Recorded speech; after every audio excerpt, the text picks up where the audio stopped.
ಇಂದು ಸರ್ಕಾರಕ್ಕೆ ಜಾತಿಗಣತಿ ವರದಿ ಸಲ್ಲಿಕೆ ವರದಿಯಲ್ಲಿ ಏನಿದೆ ಅಂತ ಯಾರಿಗೂ ಗೊತ್ತಿಲ್ಲ ಎಂದಿದ್ಯಾಕೆ ಜಯಪ್ರಕಾಶ್ ಹೆಗ್ಡೆ 5 ಗ್ಯಾರಂಟಿಗಳ ಅನುಷ್ಠಾನಕ್ಕೆ ರಚನೆ ಆಯಿತು ಸಮಿತಿ. ಇನ್ನು ವಿಜಯೇಂದ್ರ ಹೆಬ್ಬುಲಿ ಎಂದಿದ್ಯಾಕೆ ರಾಜುಗೌಡ ಇದೆಲ್ಲವನ್ನ ನೋಡೋಣ ರಾಜಕೀಯ ನ್ಯೂಸ್ ಟಾಪ್ 9 ನಲ್ಲಿ.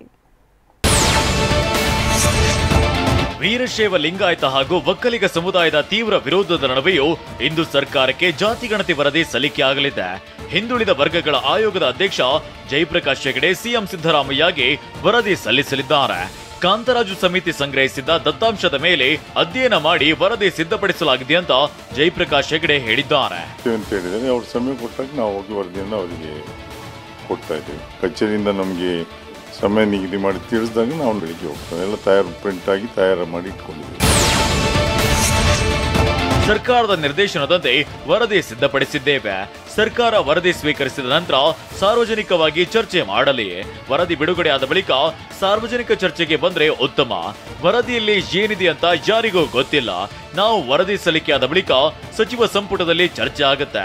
ಒಮ್ಮೆ ಸರ್ಕಾರಕ್ಕೆ ನೀವು ಪೋಷಕರಾಗಲು ಕಾಯುತ್ತಿದ್ದೀರಾ? ಚಿಂತಿಸದಿರಿ. ಓಯಾಸಿಸ್ ಫರ್ಟಿಲಿಟಿ 90,000 ದಂಪತಿಗಳ ಜೀವನದಲ್ಲಿ ಸಂತೋಷವನ್ನು ತಂದಿದೆ. 7825893601ಗೆ ಕರೆ ಮಾಡಿ ಅತ್ಯದ್ಭುತ ರಿಯಾಯಿತಿ ಪಡೆಯಿರಿ ಹಾಗೂ ಎಲ್ಲರಿಗೂ ಗುಡ್ ನ್ಯೂಸ್ ಕೊಡಿ. ವರದಿ ಕೊಟ್ಟ ಬಳಿಕ ಪುನಃ ವಾಪಸ್ ಬರೋದಿಲ್ಲ ಅಂತ ಹೇಳಿದ್ದಾರೆ. ಕಾಂತರಾಜ್ ಅವರು ಇದ್ದಾಗ ಏನು ದತ್ತಾಂಶವನ್ನು ಕಲೆಕ್ಟ್ ಮಾಡಿದ್ರು ಅದರ ಆಧಾರದ ಮೇಲೆ ನಮಗೆ ವರದಿಯನ್ನು ಅಧ್ಯಯನ ಮಾಡಿ ವರದಿಯನ್ನು ಕೊಡ್ಲಿಕ್ಕೆ ಹೇಳಿದರೆ ನಾವು ವರದಿಯನ್ನು ತಯಾರು ಮಾಡಿದ್ವಿ. ಅದನ್ನು ನಾವು ಸರ್ಕಾರ ಕೊಡ್ತಾ ಇದ್ದೀವಿ. ಸುಮಾರು 350ಕ್ಕೂ ಹೆಚ್ಚು ಪುಟಗಳನ್ನ ಈ ವರದಿ ಒಳಗೊಂಡಿದೆ ಅಂತ ಆಯೋಗದ ಮೂಲಗಳು ತಿಳಿಸಿದೆ. 2014ರಲ್ಲಿ ಮುಖ್ಯಮಂತ್ರಿ ಆಗಿದ್ದ ಸಿದ್ದರಾಮಯ್ಯ ಅವರು ಇತರೆ ಹಿಂದುಳಿದ ವರ್ಗಗಳ ಮೀಸಲಾತಿಯನ್ನ ತಿಳಿಯಲು ಕಾಂತರಾಜು ಅಧ್ಯಕ್ಷತೆಯಲ್ಲಿ ಆಯೋಗವನ್ನ ರಚಿಸಿದ್ರು.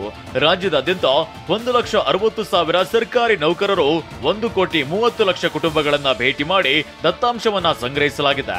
ಇದಕ್ಕೆ ಸುಮಾರು 169 ಕೋಟಿ ರೂಪಾಯಿ ಖರ್ಚಾಗಿದೆ.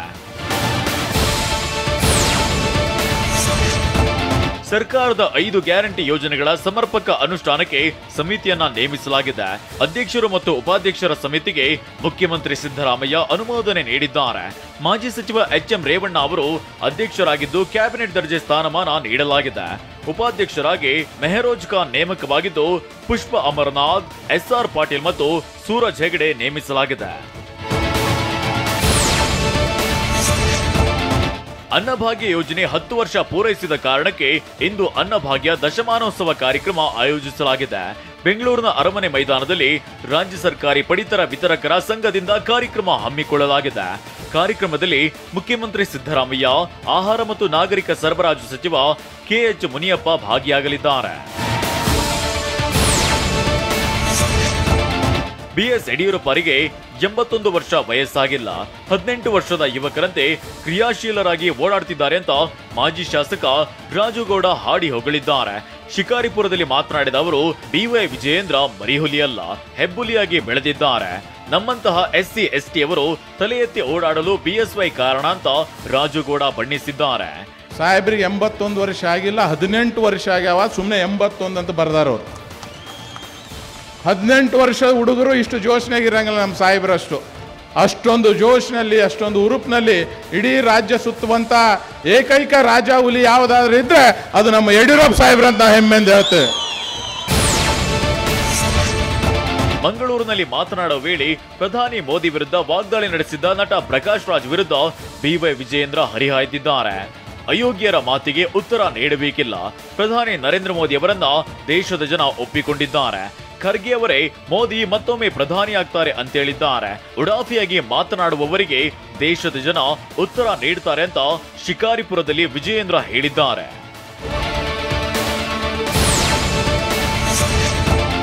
ನಮ್ಮ ರಾಜ್ಯದಲ್ಲಿ ಪಾಕಿಸ್ತಾನದ ಪರ ಘೋಷಣೆ ಕೂಗೋದು ತಪ್ಪು ಅಂತ ಬೆಂಗಳೂರಿನಲ್ಲಿ TV9ಗೆ ಸಚಿವ ದಿನೇಶ್ ಗುಂಡೂರಾವ್ ಹೇಳಿದ್ದಾರೆ. ಪಾಕ್ ಪರ ಯಾರು ಘೋಷಣೆ ಕೂಗಿದ್ದಾರೆಂಬ ಬಗ್ಗೆ ಮಾಹಿತಿ ಇಲ್ಲ. ಪಾಕ್ ಪರ ಘೋಷಣೆ ಕೂಗಿದವರು ಯಾರೇ ಆದ್ರೂ ಸೂಕ್ತ ಕ್ರಮ ಕೈಗೊಳ್ಳುತ್ತೇವೆ ಅಂತ ಹೇಳಿದ್ದಾರೆ. ಮಾಧ್ಯಮಗಳೊಂದಿಗೆ ನಾಸೀರ್ ಸರಿಯಾಗಿ ನಡೆದುಕೊಳ್ಳಬೇಕು. ನಾವು ಈ ರೀತಿಯ ವರ್ತನೆಗೆ ಬೆಂಬಲ ನೀಡುವುದಿಲ್ಲ ಅಂತಲೂ ದಿನೇಶ್ ಗುಂಡೂರಾವ್ ಹೇಳಿದ್ದಾರೆ.